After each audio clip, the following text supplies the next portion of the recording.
What's up, guys? It's Josh back here once again for another Survivor Series review. It's that time of the year where Survivor Series is right around the corner, and I've been doing the reviews. I got a lot of reviews on the 89, and hopefully you guys like these. But today, what we're gonna do is review Survivor Series 1990.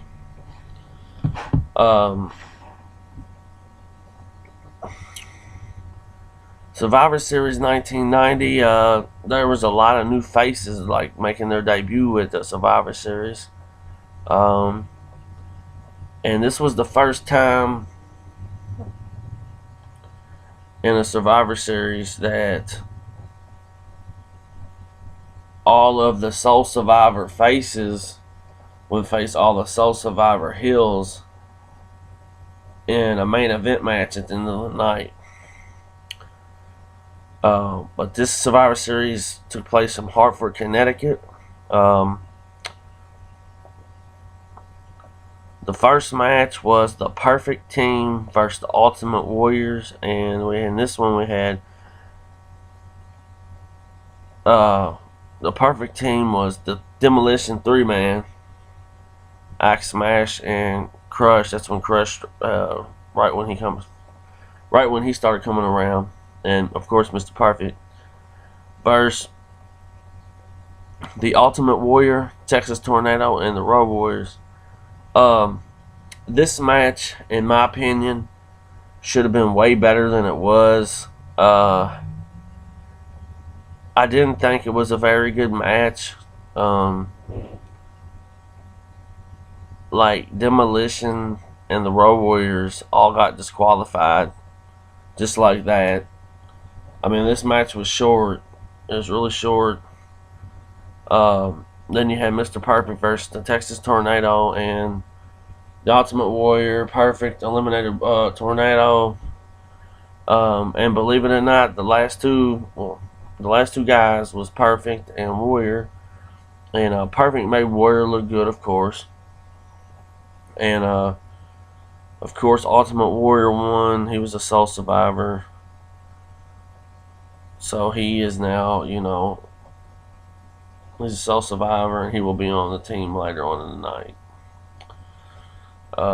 I didn't think it was a very good match. I thought it could have been a lot better. Most opening matches at the previous Survivor Series have been a lot better, but I just didn't.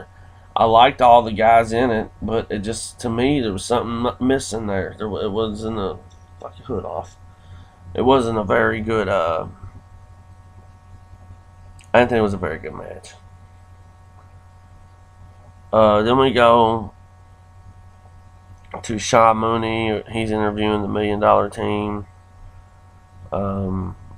They're talking about what they got a surprise, and what's the surprise going to be, and all this good shit. And that's up for the next match. And it was the Dream Team, Dusty Rhodes' team, versus the $1 Million Man's team.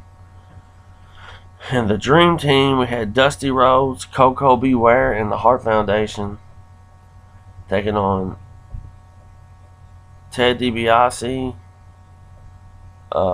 Rhythm and Blues. If you're young fans that don't know who Rhythm and Blues is, it's the Honky Tonk Man, and Greg Valentine with black hair. And the mystery partner was the debut of The Undertaker. 1990 Survivor Series debut of The Undertaker.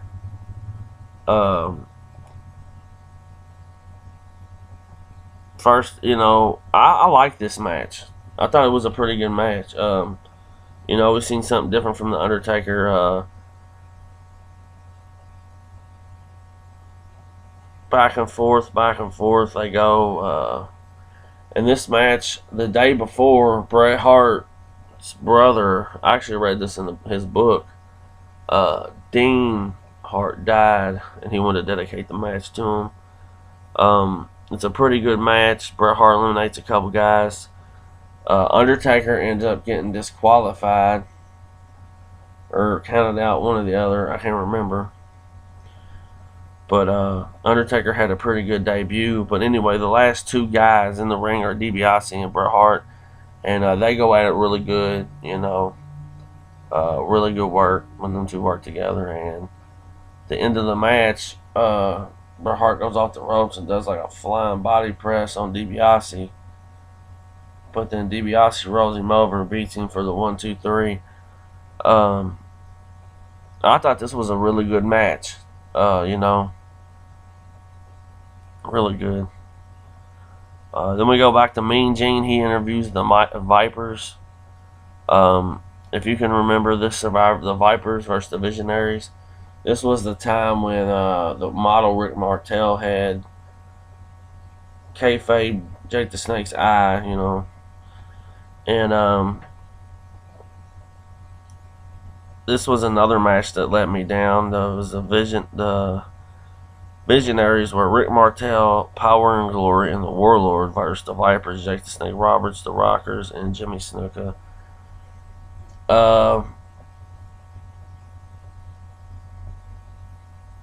It started off decent, but then it just became a squash match, pretty much. I mean, like,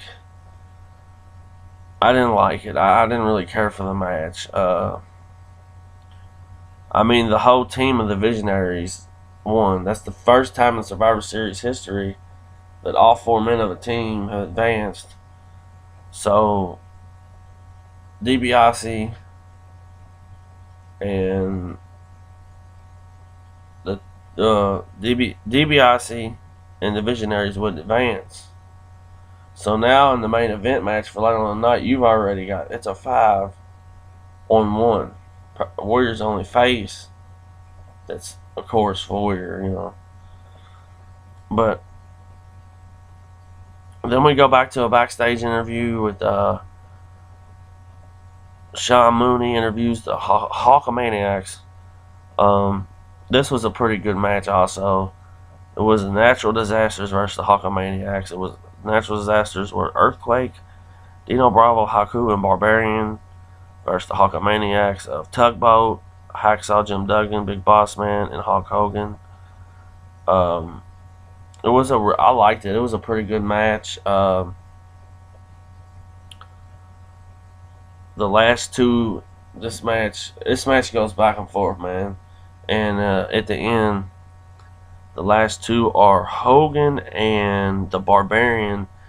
And believe it or not, the Barbarian actually looked like a pretty good damn wrestler then. I was watching, I was like, wow. But of course, Hogan hawks up and beats him. And Hogan's a sole survivor, so now you have another face with Warrior, of course. But I thought it was a pretty good match. Then we have Gene Okerlund interviewing Macho Man Randy Savage. Randy Savage isn't in the matches on this one. He interviews him and talking about how he's going to get his belt, the world belt, back from Warrior and all kinds of crazy shit. You know how the Macho Man does it. But yeah. Then we have the Alliance versus the Missionaries. Alright. The Alliance is Nikita Koloff, Tito Santana, and the Bushwhackers. And they are taking on the Mercenaries of Sergeant Slaughter, Boris Zukov, and Orient Express. Before this match, Mean Gene stops Slaughter when he comes out and does an interview with him in the aisleway. And man, Slaughter rips the United States. This is during the Gulf War, and he gets some pretty good fucking heat, I have to say. But that was about it with that match. I mean, the match was pretty damn boring. The last two guys in this one were Tito Santana and Sergeant Slaughter, and Tito Santana won, so he's on the face team. It just was a boring match, man. There just wasn't nothing there. It was quick. Just like the opening match, quick. I don't understand it. I like a lot of these guys, but I just think they could have made a better show of what they had. Um, you know, this could have did a lot better. And I don't know if it was because 87, 88, and 89 were so good that we expected more from 90. I don't know. Then we have Sean Mooney interviewing the Hills for the main event, the $1 Million Man, Ted DiBiase, and the Visionaries, which was Rick Martel, the Warlord, Hercules, and Paul Roma. Then we have, of course, the hatching of the egg, the goobly, whatever fucking it was, goofy looking turkey, goobly gooker, yeah. And him and Mean Gene dance in the ring and do some really goofy shit and make you laugh though.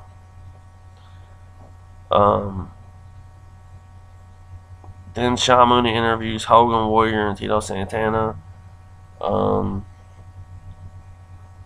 Believe it or not, Warrior and Hogan's promos were off the wall. Didn't make any sense. Tito Santana just said a few words, but it was a better promo than Hogan and Warriors. And then that's when we go to the Survivor Series final match, which was a good concept, I guess. But I feel like